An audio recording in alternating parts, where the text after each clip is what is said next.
24,482 নিচে আমার stop loss থাকবে। দেখা যাক আজকে কি হয় এসএল না হয় টার্গেট।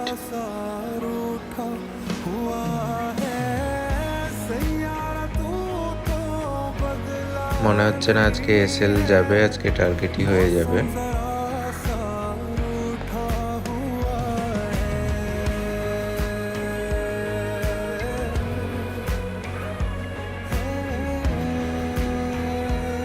টার্গেটের খুব কাছাকাছি আছি আমরা।